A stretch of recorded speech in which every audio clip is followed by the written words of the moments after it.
a esperança na casa, recomeço na casa, reunidos nele, nosso encontro é casa de Deus Pai. Livro do Apocalipse, capítulo de número 5, o versículo de número 8 diz assim: E, havendo tomado o livro, os 4 animais e os 24 anciãos prostraram-se diante do Cordeiro, tendo todos eles harpas e salvas de ouro, cheias de incenso, que são as orações dos santos.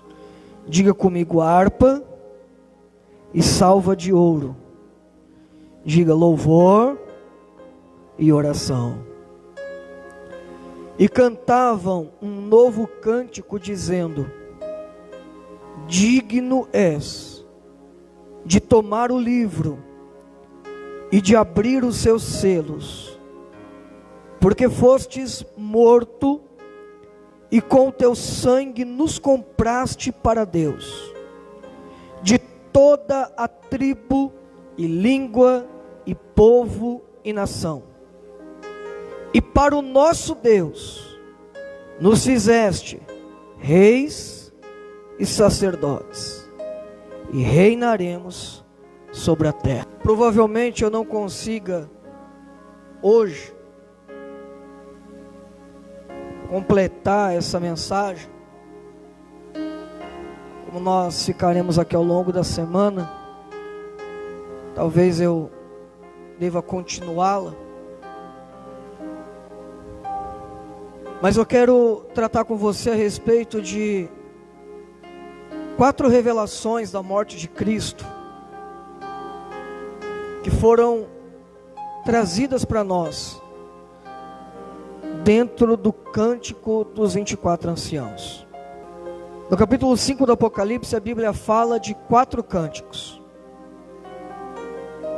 No capítulo 5 tem o cântico dos 24 anciãos, que é o cântico que nós lemos, o cântico dos anjos, o cântico de toda a criatura e o cântico dos animais.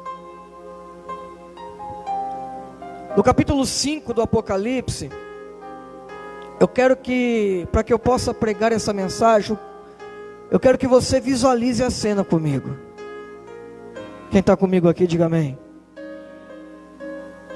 Para que você entenda isso aqui, eu preciso que você visualize comigo essa cena. O apóstolo João, preso na ilha de Patmos,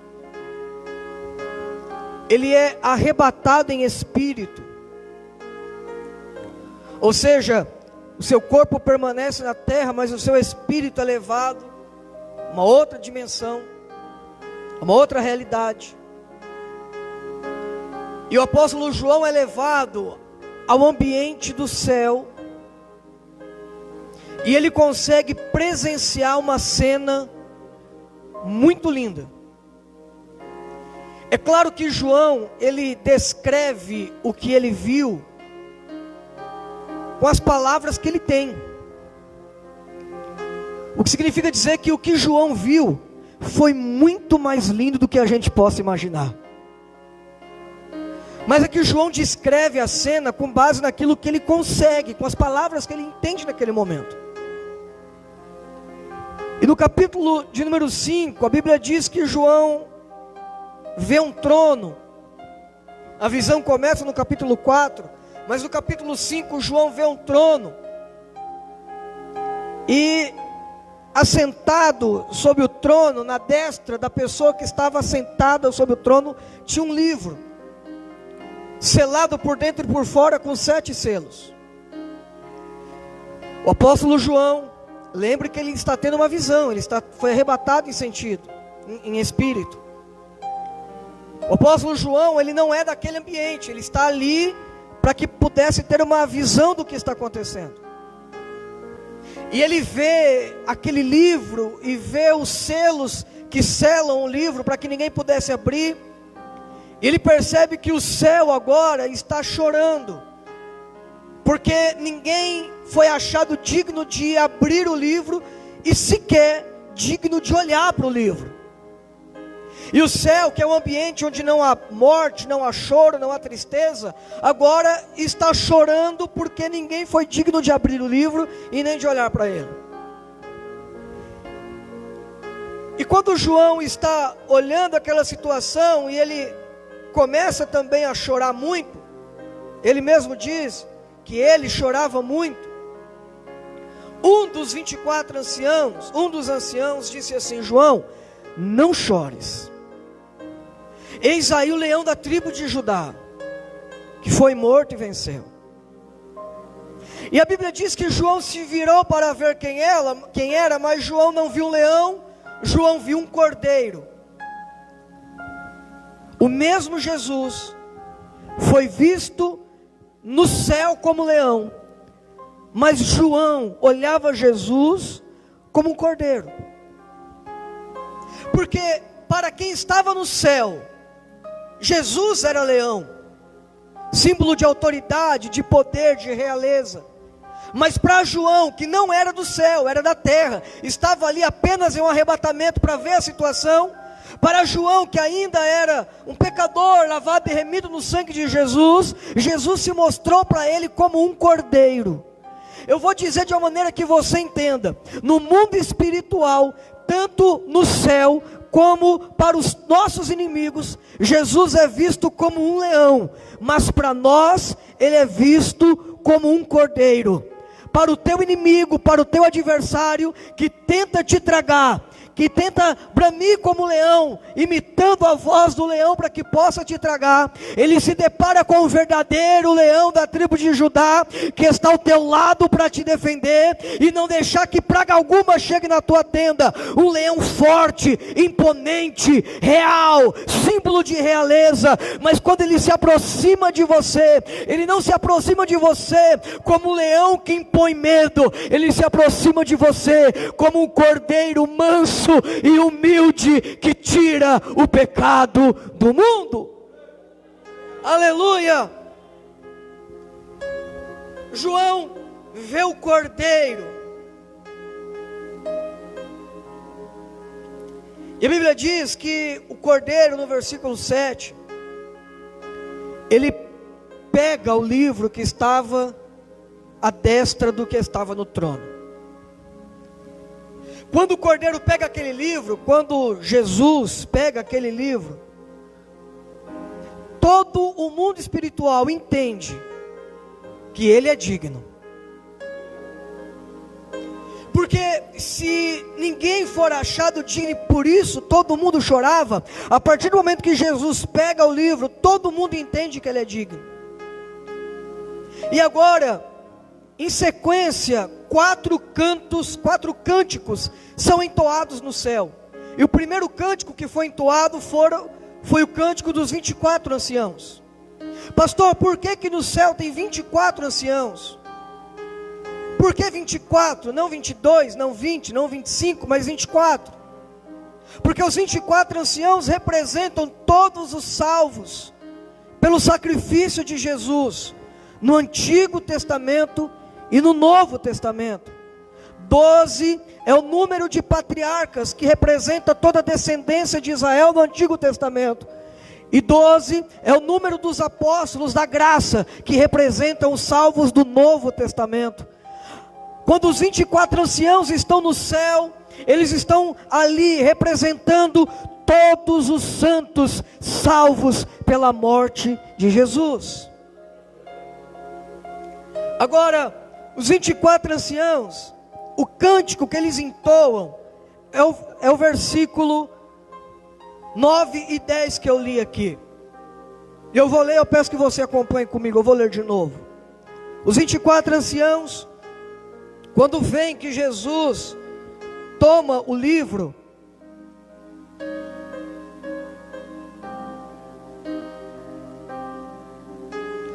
quando os 24 anciãos veem que Jesus toma o livro, eles começam a cantar dizendo no versículo 9: digno és de tomar o livro e de abrir os seus selos. Por quê? Porque foste morto, e com teu sangue nos compraste para Deus, de toda tribo, e língua, e povo, e nação. O cântico que os 24 anciãos cantam aqui, nos trazem 4 revelações. Talvez eu não consiga tratar as 4 hoje, mas a primeira revelação que o cântico dos anciãos me traz, é que a morte de Jesus teve um objetivo. A morte de Jesus não foi uma morte, um acidente da história. A morte de Jesus não foi um homem bom morto injustamente. A morte de Jesus não foi só que pena matar um homem bom. A morte de Jesus não foi apenas que pena o judiciário da época cometeu um erro.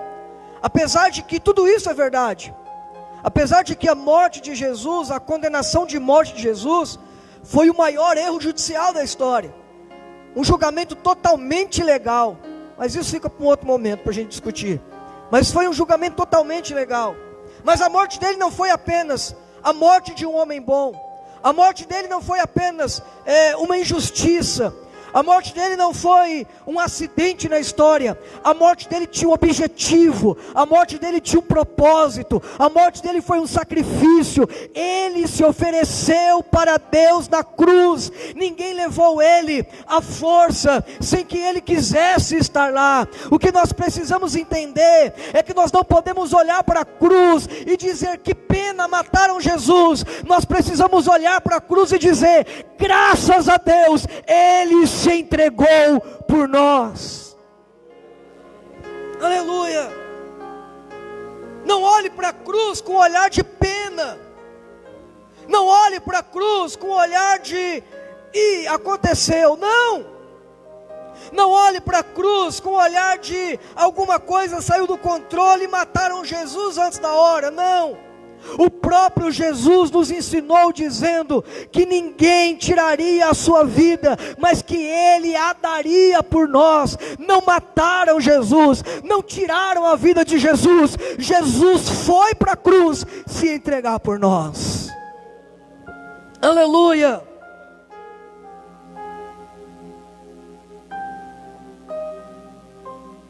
Assim como Isaac, no alto dos seus 20 e poucos anos, subiu no altar para ser imolado pelo seu pai Abraão, vendo o cutelo, vendo o pai com o cutelo na mão, vendo o altar, e ainda assim ele aceita ser oferecido em sacrifício a Deus. Da mesma maneira, Jesus foi para a cruz, como o cordeiro mudo levado ao matadouro. Pastor, por que o senhor está dizendo isso?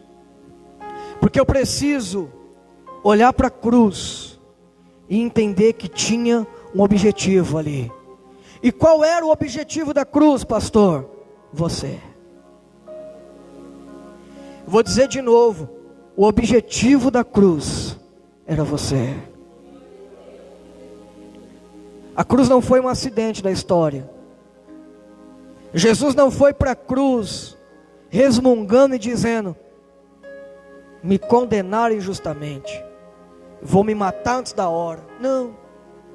Jesus não foi para a cruz reclamando da morte. Jesus foi para a cruz de cabeça baixa, mas o olhar dele estava em você. Levante a sua mão, eu vou dizer de maneira que você entenda. O olhar de Jesus na cruz estava em você. Para que hoje você tivesse vida, para que hoje nós tivéssemos vida, para que hoje nós pudéssemos estar aqui, Ele morreu na cruz.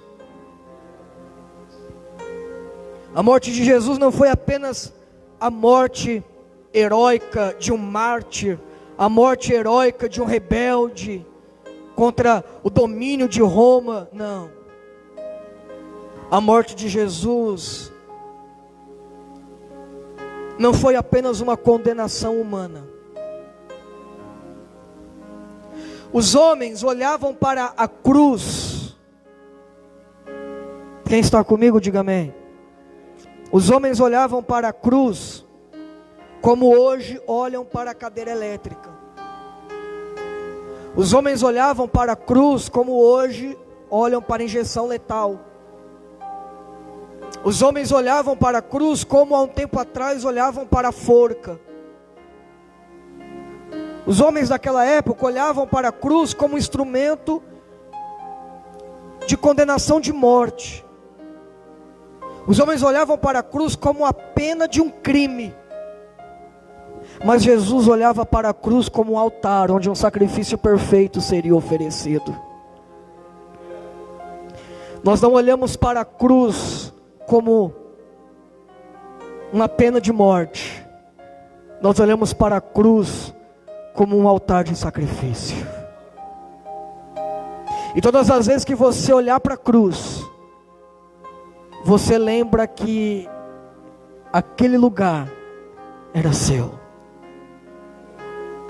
Quando nós olhamos para a cruz, nós devemos lembrar que aquele lugar era nosso. Nós olhamos para a cruz e devemos ter a concepção real de que Ele morreu em nosso lugar. Se a primeira verdade que o Cântico dos 24 Anciãos me revela é que a morte de Jesus foi uma morte sacrificial, uma morte com propósito, não foi uma morte por morrer. A segunda revelação que ela nos traz é que a morte de Jesus foi uma morte emancipadora. Por quê, pastor? Porque os anciãos cantaram dizendo: foste morto, e com teu sangue nos compraste. Diga comigo: o sangue de Jesus me comprou. Por que o sangue de Jesus precisou me comprar? Porque o sangue de Jesus nos deu liberdade, nos emancipou. O sangue de Jesus nos libertou, porque éramos escravos. Éramos escravos, e pior do que isso, quem nos escravizava tinha poder de nos escravizar. E mais, quem nos escravizava tinha o direito de nos escravizar.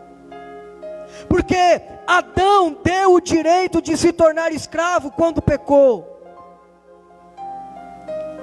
Nós éramos escravos. E ao dizer que éramos escravos, eu estou dizendo, alguém tinha domínio sobre nós. Alguém tinha poder sobre nós. Alguém exercia controle sobre a nossa vida. Ao dizer que éramos escravos, eu estou dizendo que você e eu, nós não tínhamos poder de escolha. Ao dizer que éramos escravos, eu estou dizendo que nós não tínhamos poder de decisão sobre a nossa própria vida. Nós não tínhamos direito de escolher que vida eu quero viver, porque éramos escravos. Até hoje, Satanás escraviza muitas e muitas vidas. Tudo que te domina, tudo que te controla, te escraviza. A Bíblia diz que tudo que te vence é o teu Senhor. Olha que sério isso. Tudo que te vence é o teu Senhor. Quem é vencido por um vício, o vício é o seu Senhor. Quem é vencido por uma prática de pecado, aquele pecado se torna o seu Senhor. Eu orava hoje à tarde sobre essa palavra, e olha o que o Espírito me trouxe como revelação. Existem sentimentos que nos escravizam. Existem relacionamentos que nos escravizam. Eu não estou dizendo de relacionamento conjugal apenas. Eu estou dizendo de toda todo relacionamento entre pessoas. Existem amizades que nos escravizam. Existem pessoas que com o seu poder de manipulação nos escravizam. E nós nos tornamos escravos. Por quê? Porque nós perdemos o poder de decisão. Somos manipulados, influenciados. E a Bíblia diz que tudo que nos vence é o nosso Senhor. Eu sempre digo que eu sou a pior pessoa do mundo para você perguntar para mim: pastor, tal coisa é pecado? Eu sou a pior pessoa do mundo para você perguntar para mim sobre isso. Porque quem pergunta isso quer uma resposta objetiva, sim ou não. E eu não sei dar essa resposta. Porque eu não quero para mim o encargo, a responsabilidade de dizer para você: faça isso ou não faça isso, porque eu não sou o seu Senhor. Mas o que eu tenho pregado é: quando você nasce de novo e vive pelo Espírito, e é direcionado pelo Espírito, você automaticamente é inclinado para as coisas do Espírito, e aquilo que é pecado deixa de exercer influência sobre você.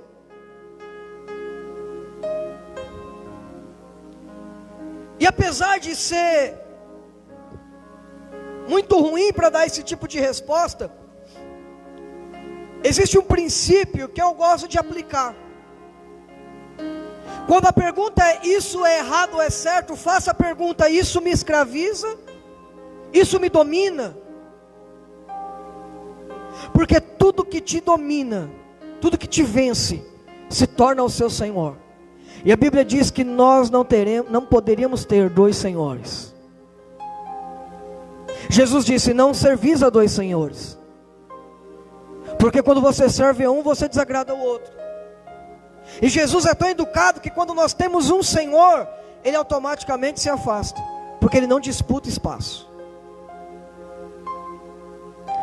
Quem está comigo ainda, diga amém.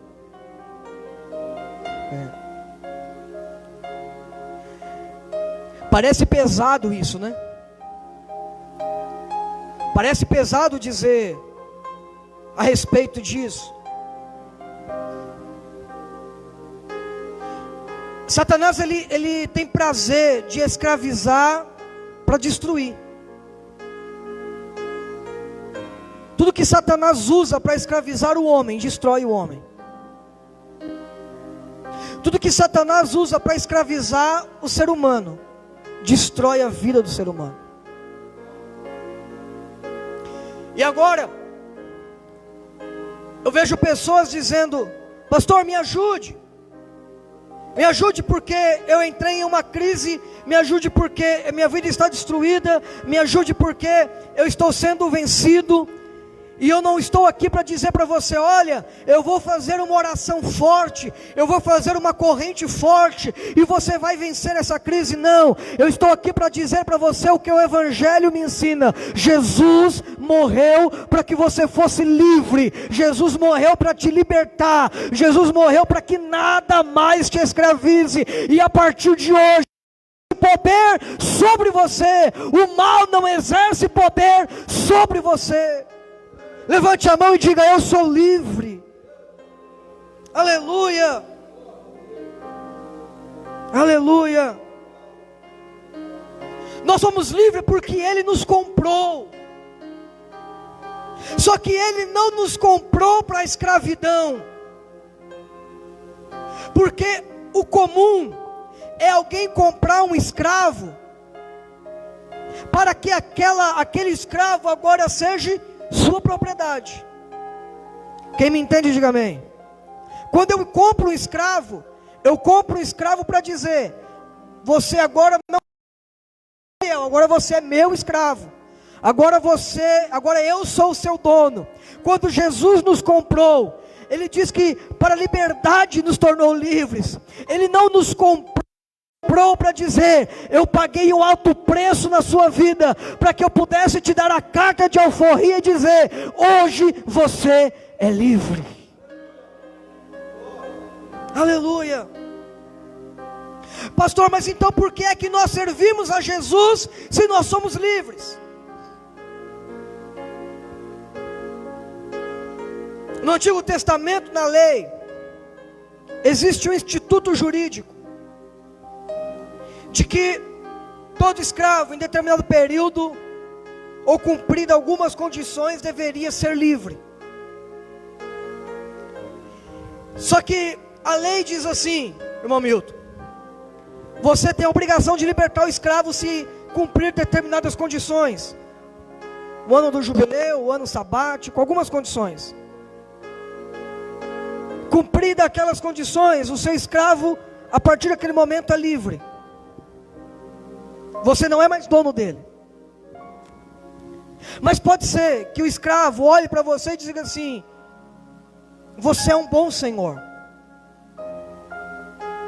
E apesar de livre, eu não tenho como viver fora da sua casa.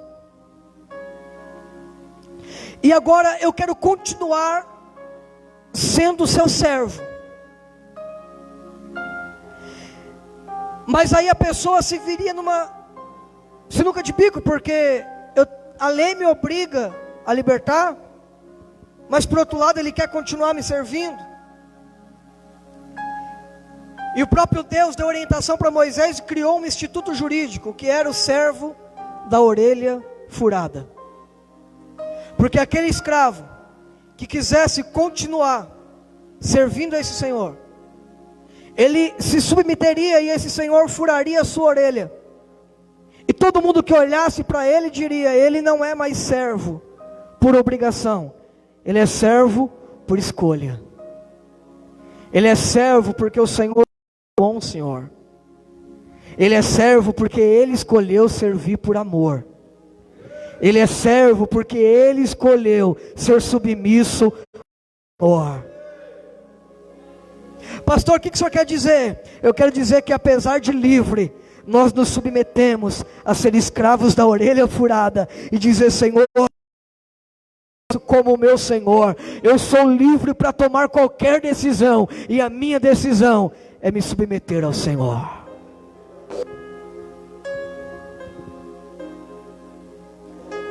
A mensagem que eu vos trago nessa noite, e eu ficaria muito feliz se você recebesse essa palavra no seu coração, é que nada tem poder de te escravizar. Nada tem poder de te dominar. Nenhum sentimento tem poder de escravizar você. Nenhum relacionamento de amizade, de negócio, seja lá o que for, tem poder de escravizar você. Eu orava dizendo para que o Senhor ministrasse ao meu coração a respeito de liberdade, liberdade, liberdade. E o Senhor começou a colocar no meu coração quantas pessoas estão sendo infelizes, porque estão presos a obrigações que não são da vontade de Deus.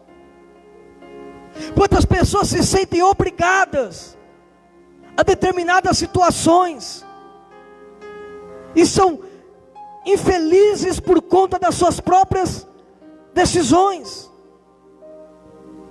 E talvez no aconselhamento você de maneira natural diria assim: tome uma decisão, você não precisa disso.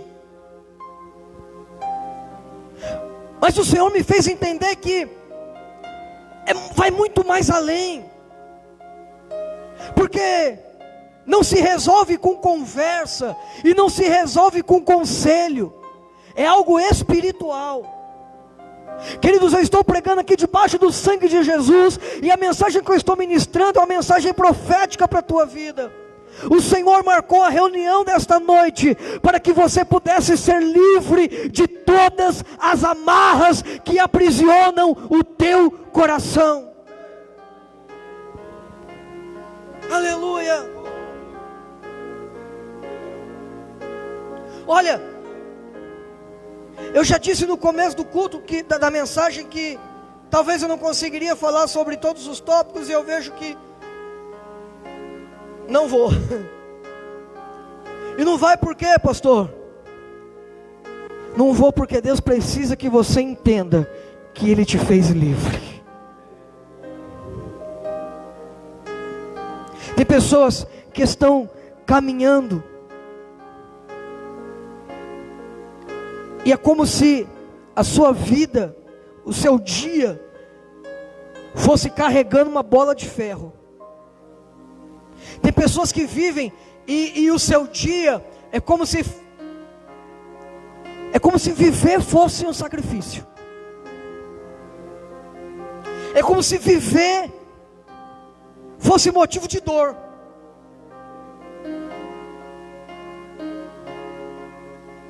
Eu tenho que ir, eu tenho que fazer. É como se sair de casa, andar na rua fosse arrastar corrente. Pastor, tem isso na Bíblia? Tem. Isaías fala sobre isso. Que nós carregaríamos julgos, correntes. Mas o profeta Isaías diz que o jugo seria despedaçado pelo poder da unção. Levante a sua mão, eu quero ministrar sobre a sua vida. Feche os seus olhos, deixe a sua mão levantada. Jesus um dia mudou o caminho dele, só para passar em Samaria, por amor a uma alma, a uma mulher que estava na beira do tanque. E Jesus mudou tudo hoje, por amor a alguém, para dizer a você: eu estou te tornando livre, e você pode hoje sair desta igreja, você pode hoje terminar esse culto, você pode hoje terminar de ouvir essa mensagem, livre de todas as correntes que te prendem, que te puxam para baixo, que te jogam para o abismo. Em nome de Jesus, as amarras são quebradas, os julgos. Pastor, como eu sei que eu estou sendo escravizado? Você vive uma vida que você não queria viver, mas não consegue mudar a história. E por que você não consegue mudar? Porque você não tem domínio mais sobre a sua própria vida. Ninguém escolhe ser infeliz. Ninguém escolhe ser depressivo. Ninguém escolhe: eu estou tão feliz, vou cometer suicídio. Não. Pastor, por que acontece isso? Isso acontece quando você está aprisionado dentro da sua própria vida. E sabe o que é mais lindo disso tudo?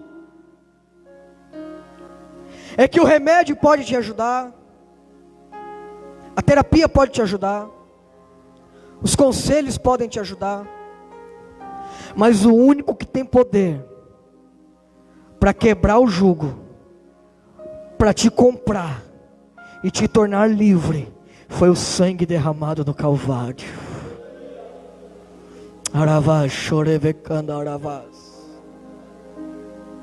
O sangue do Calvário te comprou. Eu vou dizer de novo para que você entenda isso, para que isso entre dentro do teu coração, para que essa palavra seja como um martelo que esmiúce a penha. Você foi comprado.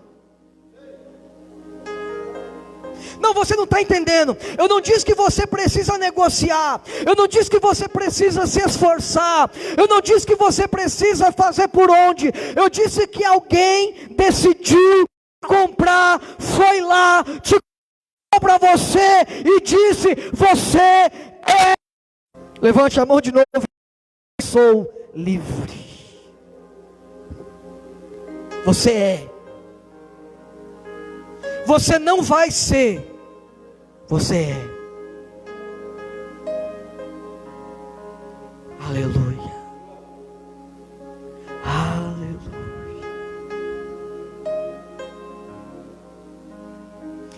A morte de Jesus pagou uma dívida que estava na eternidade.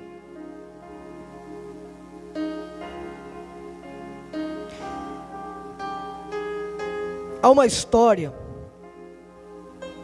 Eu vou dizer que é uma história porque, obviamente, não tem possibilidade de eu ter convivido com ele para saber se foi verdade. Mas conta-se uma história muito antiga, de que no auge da reforma protestante, enquanto Martinho Lutero pregava o evangelho da fé, a fim de parar Martinho Lutero. Conta-se uma história que certa noite Satanás se apresentou diante dele, dizendo: Martinho, você não pode fazer isso tudo. Quem é você para fazer isso? Mas por que eu não posso? Como assim, quem sou eu? E conta a história que o diabo começou a apresentar uma lista para Martinho Lutero de todos os seus pecados. E aquilo era um pergaminho e foi se desenrolando. E era uma lista imensa de pecados. E aquele pergaminho se desenrolava e a história diz que o diabo lia pecado por pecado de Martinho Lutero. E dizia: tá vendo, você não pode. Você não pode por isso. Você não pode porque você fez isso. Você não pode porque você é isso aqui. E sabe, querido, se essa história aconteceu de fato ou não, uma coisa é verdade: o diabo faz isso todos os dias. Quantas vezes o diabo diz assim: você não pode ser feliz. Quantas vezes o diabo usa a boca de pessoas para dizer: você não vai ser feliz. Quantas vezes o diabo usa a boca de pessoas ou lança setas na nossa mente dizendo: você não merece, você vai ser isso, a sua vida é isso aqui. Só que a história termina dizendo que Martinho Lutero ouviu em silêncio a lista inteira. E no final da lista ele olhou para o diabo e disse assim: acabou? É isso? É isso. Eu não posso por tudo isso? É. Conta a história que naquela visão Martinho Lutero pega a caneta da mão do diabo, a pena da mão do diabo, e escreve no final assim: mas o sangue de Jesus me purifica de todos os pecados.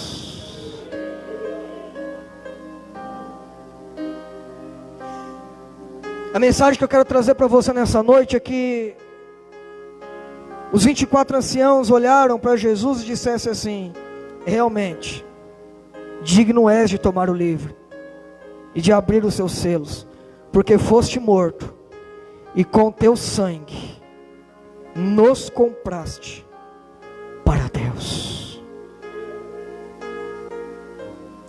Eu vou dizer de maneira que você entenda. A Bíblia diz assim que para todos aqueles que nele creram, deu-lhes o poder de serem feitos filhos de Deus. João 3,16 diz assim: porque Deus amou o mundo de tal maneira que deu o seu Filho, para que todo aquele que nele crê. Tem gente que fica bravo comigo: pastor, o senhor simplifica demais. Irmão, a Bíblia é simples.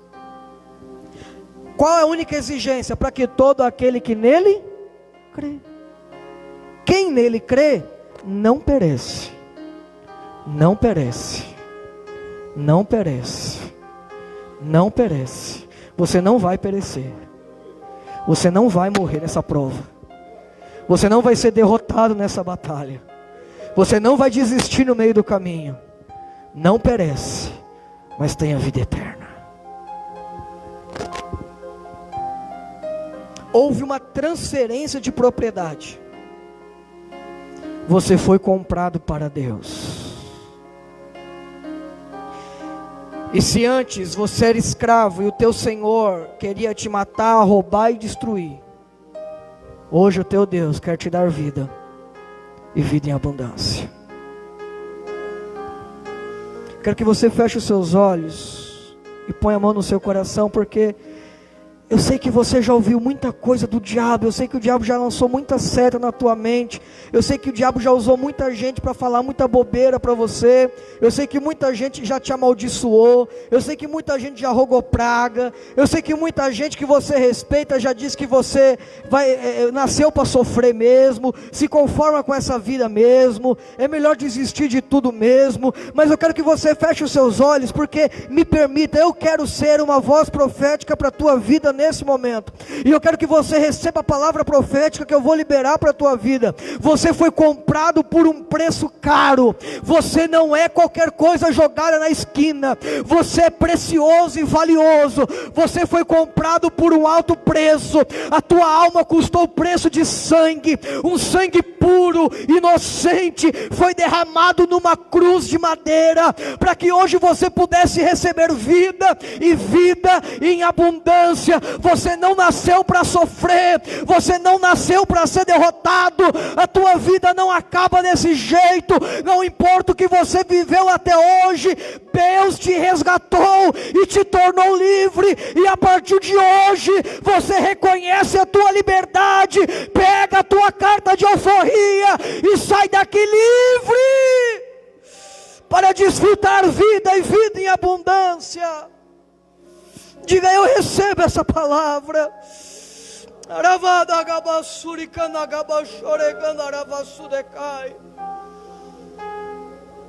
Aleluia.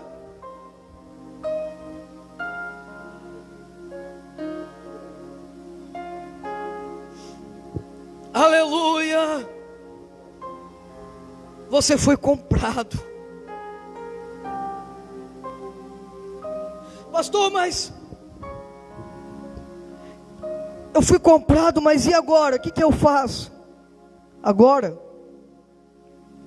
Pastor, o que eu preciso fazer?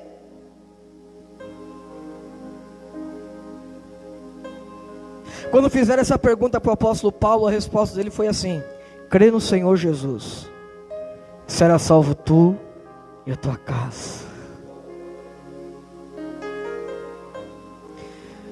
O que você precisa é acreditar que é livre. Eu vou encerrar a mensagem com esse tópico. Você só precisa crer que é livre. Ah, pastor, acredito que Jesus morreu. Não, não é isso que eu estou falando. Eu estou dizendo que você precisa crer, acreditar que é livre. E crer que é livre não é sentir livre. Pastor, é que eu ainda sinto aqui que negócio está... Não, não é sentir, é crer. E crer é viver como se já fosse.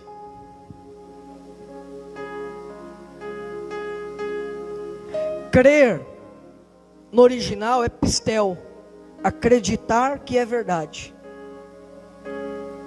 Crer no grego é pistel, acreditar que é verdade. Você não precisa, irmão, recebe essa palavra. Você não precisa acreditar nas mentiras que o diabo te conta.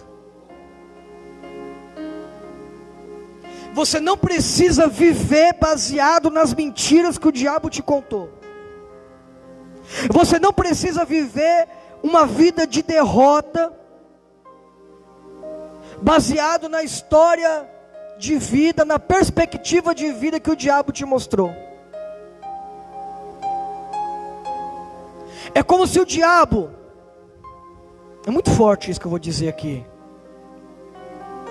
é como se o diabo colocasse lentes de derrota em você e dissesse: olha para a sua vida, e tudo que você enxerga são derrotas. Quando você crê que é livre, é como se você trocasse de lentes e olhasse para a tua vida dizendo: eu sou vitorioso, eu sou vitorioso, eu sou livre. Não, você é um pecador. Não, eu sou livre. Não, você é escravo desse pecado. Não, eu sou livre.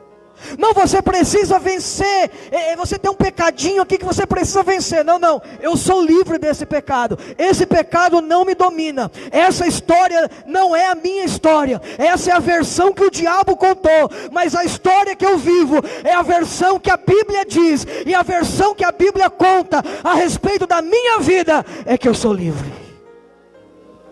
Aleluia. Aleluia. Eu sou livre. Sabe, queridos, eu vejo muitas pessoas pregando aquela palavra da mulher que o filho morre, e ela vai procurar o profeta, e alguém para no meio do caminho e pergunta para ela assim: vai bem contigo? E ela fala assim: vai bem. E as pessoas pregam essa palavra dizendo: repete que está bem. E aí você fica repetindo: eu estou bem. Ah, mas tem que falar que está bem. Para estar bem tem que falar que está bem. Como é que você está, irmão? Eu estou bem. Estou bem. Tem que falar que está bem, né, pastor? E seu marido? Ah, tá lá, né? Aquela encrenca, aquela peste. Mas tem que falar que está bem, né? Porque o pastor mandou falar que está bem. Então está bem, é uma benção, né? Em nome de Jesus eu creio que é uma benção. Não é isso, querido, você entendeu tudo errado. Não é falar que está bem. Ah, pastor, meu sim, pelo amor de Deus, meu sim, pastor, sangue de Jesus. Mas o pastor pregou, tem que falar que é uma benção. Então é uma benção, né? Fazer o quê? Você entendeu tudo errado. Como é que está a sua vida, irmão? Ah, pastor, só Deus sabe, que luta. Ai, pastor, eu sou infeliz nisso. Mas o pastor falou que tem que falar que está bem, né? Então está bem, está uma bênção em nome de Jesus. Você entendeu tudo errado. O segredo não é repetir que está bem. O segredo é acreditar que está bem. O segredo é viver acreditando que está bem. O segredo é viver acreditando que eu não sou dominado pela circunstância, eu vivo acima da circunstância. Acreditar que a tempestade não me mata, porque eu estou acima da tempestade. Acreditar que não é dizer: ah, pastor, eu estou me afogando na tempestade aqui, mas o pastor falou que tem que falar que está bem, né? Não, você entendeu tudo errado. O que eu estou pregando é você ficar em pé em cima do barco e dizer: vento, aquieta-te, mar, cala-te, porque eu vivo acima da tempestade. Você não é escravo da circunstância, você é livre.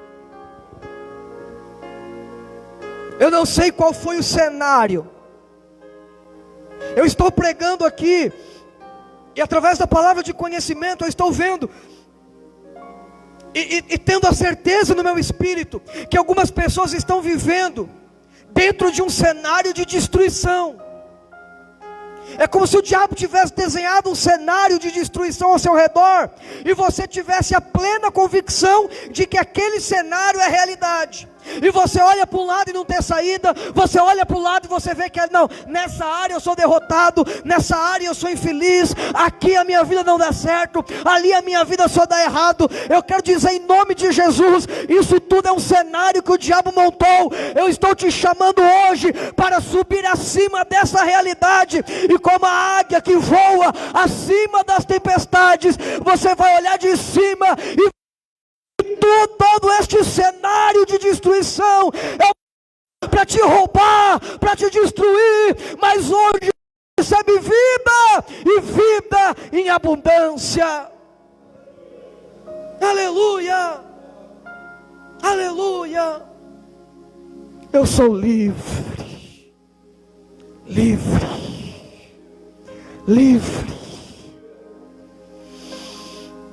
Fique em pé comigo, por favor. A Bíblia conta a história de um homem chamado Onésimo, que era escravo de um crente chamado Filemão. Filemão era crente, servia a Deus, cuidou de Paulo. Mas Onésimo, escravo de Filemão, roubou Filemão e fugiu. Pela lei, se Filemão achasse Onésimo, Filemão tinha o direito de matá-lo, porque ele roubou e fugiu. Como escravo, ele roubou e fugiu. Onésimo rouba e foge. E na fuga de Onésimo, Onésimo acaba chegando em Roma, vivendo como um fugitivo. Ele acaba chegando em Roma e conhecendo um homem que estava preso. Um homem que provavelmente ele já até tinha visto na casa do seu senhor Filemão, enquanto trabalhava com ele. Onésimo conhece o apóstolo Paulo, E Paulo estava preso. Mas apesar de preso, Paulo não vivia a realidade de preso. É isso que eu quero que você entenda. Não é dizer que está bem, é viver a realidade que está bem. Paulo estava preso, mas não vivia a realidade de preso. Ele estava acorrentado com 2 soldados lá dele. Ele pregava para o soldado: eu estou livre. A circunstância não me prende. Quem está entendendo essa palavra? E Paulo conhece Onésimo e começa a evangelizar Onésimo, e prega para Onésimo. E Onésimo se converte. E Paulo diz assim para Onésimo: Onésimo, você precisa voltar para casa. Porque Onésimo se tornou um cooperador de Paulo, um obreiro de Paulo, ajudava muito Paulo. Mas Paulo disse assim: apesar de você me ajudar muito, eu não posso te segurar aqui comigo, porque você precisa acertar as contas com Filemão. Afinal de contas, você roubou ele, você prejudicou ele, você fugiu. Eu preciso que você volte e acerte as contas com Filemão. Mas Onésimo disse assim: Paulo, se eu voltar para casa, Filemão me mata. Quando ele me vê chegando na cidade, ele vai dar um grito, os outros escravos já vai lá, me pega, não vou ter chance nem de falar com ele. Quando ele souber que estou na cidade, ele vai mandar ordem: ó, vai lá, prende ele, põe no tronco, mata. E Paulo disse assim: você não vai morrer. Por que, Paulo? E a Bíblia diz que Paulo escreveu uma carta, que na nossa Bíblia é a carta a Filemão. Aquela carta foi uma carta que Paulo escreveu. Paulo escreve a carta, sela a carta, entrega na mão dele e diz assim: leva essa carta. E quando você encontrar Filemão, você diz para Filemão: Filemão, eu tenho uma carta de Paulo para você. Paulo, ele vai me matar. Calma, filho, leva a carta. Pela lei ele estava condenado. Pela lei ele podia morrer. Mas ele carregava uma carta. Ele carregava um testamento. E diz a Bíblia, na carta a Filemão, que na carta está escrito assim. Na carta a Filemão está escrito assim: recebe-o não como escravo, mas como irmão, porque ele é meu filho. Recebe ele. E se ele porventura te defraudou em alguma coisa, põe na minha conta, porque quando chegar aí, eu pago.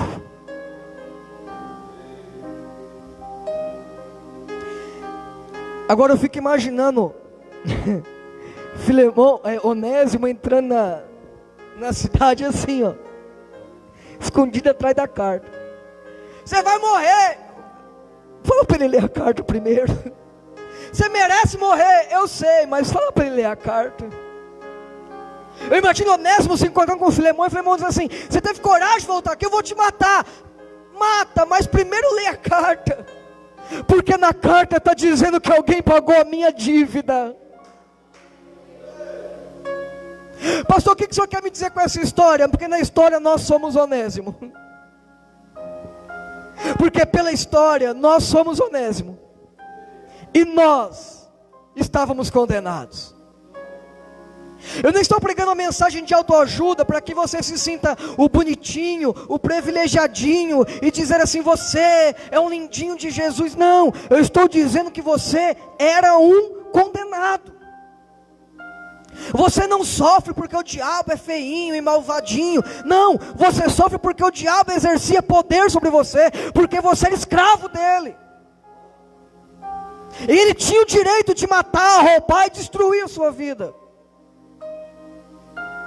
Mas eu concluo essa mensagem dizendo que ao participar da ceia, ao acreditar em Jesus, nós estamos levantando o sangue de Jesus e dizendo: Senhor, eu sei que eu pequei, eu sei que eu errei, mas olha para o sangue. Não olha para mim não, olha para o sangue. É por isso que nós participamos da ceia, para que Jesus, ao olhar para nós, para que Deus, ao olhar para nós, olhe para o sangue.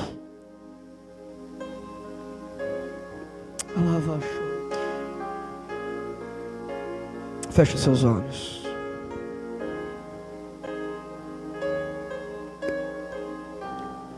Pai, em nome de Jesus, eu estou pregando para uma igreja de pessoas que acreditam no sacrifício e no poder do sacrifício. Eu estou pregando para pessoas que creem no poder do sacrifício. Eu estou pregando para pessoas que recebem os benefícios da cruz. Sabe, Deus, não seríamos inconsequentes de dizer que não precisamos do Teu sangue. Porque todas as vezes que nós nos justificamos com as nossas ações, nós estamos dizendo que as nossas ações são suficientes. Mas eu abro mão de me justificar porque eu creio na Tua justiça. Porque eu creio que Cristo se fez justiça por mim. Jesus, eu quero Te agradecer, porque hoje o Senhor revelou para nós que nós não precisamos nos submeter à escravidão do pecado, que nós não precisamos nos submeter à derrota do pecado, porque nós somos livres pelo Seu sangue, porque o Senhor nos resgatou, porque o Senhor nos comprou. Sabe, Pai, nós queremos viver essa liberdade que há em Cristo. Sabe, Pai, nós queremos desfrutar da liberdade que há em Cristo.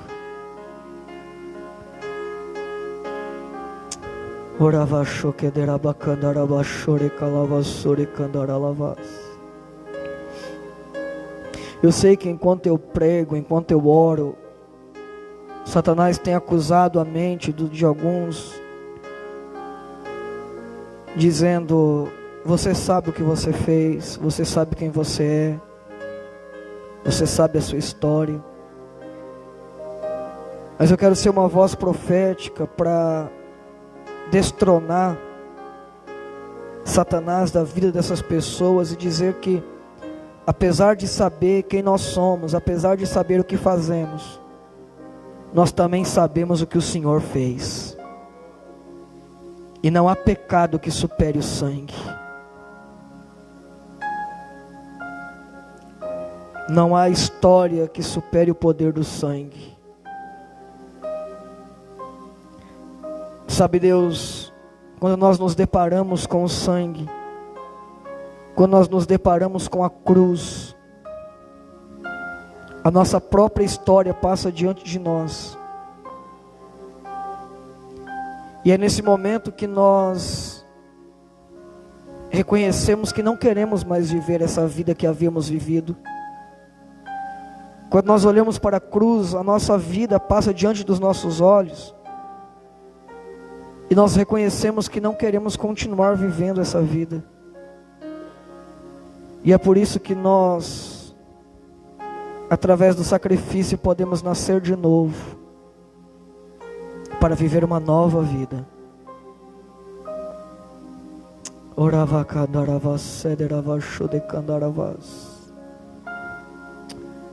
Ah, Senhor, nós Te adoramos. Nós Te adoramos pelo privilégio que temos de viver uma nova vida em Cristo. Sabe, Senhor, nós queremos abrir mão dessa vida de derrota, de sofrimento, de tristeza, para que possamos viver uma vida nova em Cristo, uma vida em que somos livres, uma vida que nada e ninguém nos domina, nos aprisiona, uma vida que ninguém é nosso Senhor a não ser Jesus. Ninguém exerce senhorio sobre nós a não ser o Senhor. Ninguém.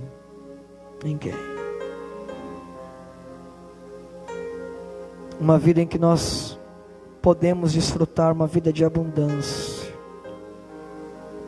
em Cristo, em nome de Jesus.